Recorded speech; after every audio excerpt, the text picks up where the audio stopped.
10 ఫలితాల్లో ప్రభుత్వ పాఠశాలల విద్యార్థులు సత్తా చాటారు. ఈసారి రికార్డు స్థాయిలో 92.78% మంది విద్యార్థులు పాస్ అయ్యారు. కరోనా తర్వాత ఇదే అత్యధిక ఉత్తీర్ణత శాతం కావడంపై విద్యాశాఖ అధికారులు సంతోషం వ్యక్తం చేస్తున్నారు.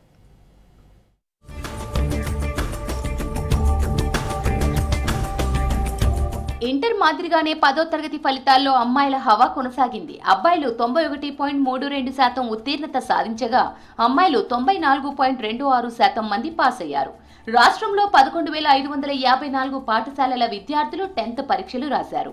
ఇందులో 4,629 బడుల్లో 100% మంది ఉత్తీర్ణత నమోదైంది. 2 ప్రైవేట్ స్కూళ్లలో ఒక్క విద్యార్థి కూడా పాస్ కాలేదు.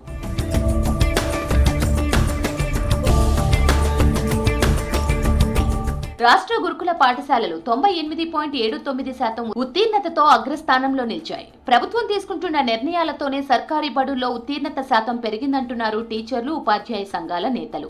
గత ప్రభుత్వం బడులను ఊడ్చేందుకు స్కావెంజర్లను కూడా నియమించలేదన్నారు. కాంగ్రెస్ ప్రభుత్వం ఏర్పడిన తర్వాత సర్కారీ బడుల కోసం స్కావెంజర్స్ తో పాటు మిడ్ డే మీల్స్ లో నాణ్యత పెంచడం, టైంకు విద్యార్థులకు టెక్స్ట్ బుక్స్, నోట్ బుక్స్ అందించిందని చెప్తున్నారు.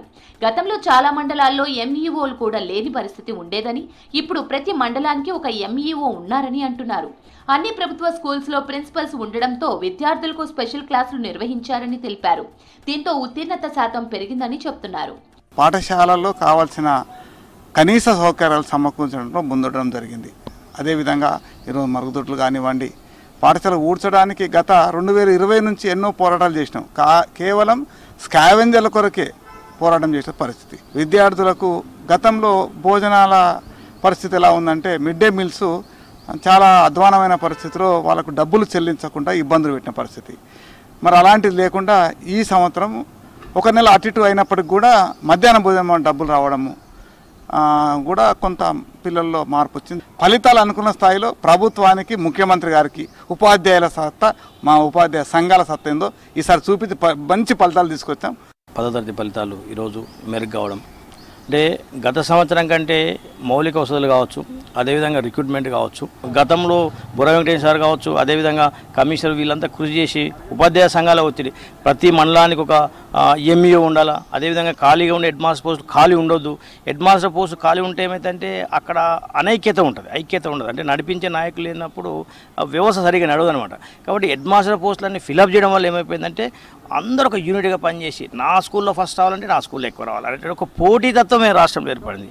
ఏర్పడడం వల్ల ఈరోజు మంచి ఫలితాలు వచ్చినాయి. ఇక 10లో ఫెయిల్ అయిన విద్యార్థులకు జూన్ 3 నుంచి 13వ తేదీ వరకు అడ్వాన్స్డ్ సప్లిమెంటరీ పరీక్షలు జరగనున్నాయి. మే 16వ తేదీలోపు తమ స్కూళ్లలో ప్రధానోపాధ్యాయులకు ఫీజు చెల్లించి పరీక్షలు రాయవచ్చు. 50 రూపాయలు ఆలస్య రుసుముతో సబ్జెక్టు పరీక్ష జరిగే 2 రోజుల ముందు వరకు చెల్లించవచ్చు. రీకౌంట్కు ఒక్క సబ్జెక్టుకు 500 చొప్పున మే నెల 15 లోపు ఫీజు చెల్లించాలి. రీవెరిఫికేషన్, జవాబు పత్రాల స్కాన్డ్ కాపీల కోసం ఒక్కో సబ్జెక్టుకు మే 15 లోపు 1000 రూపాయలు చెల్లించాలని విద్యాశాఖ అధికారులు తెలిపారు.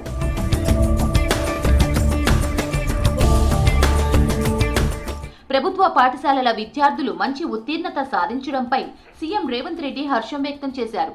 సర్కార్ ప్రోత్సాహంతోనే 10వ తరగతిలో ఎక్కువ మంది విద్యార్థులు పాస్ అయ్యారని ఉపాధ్యాయులు అంటున్నారు.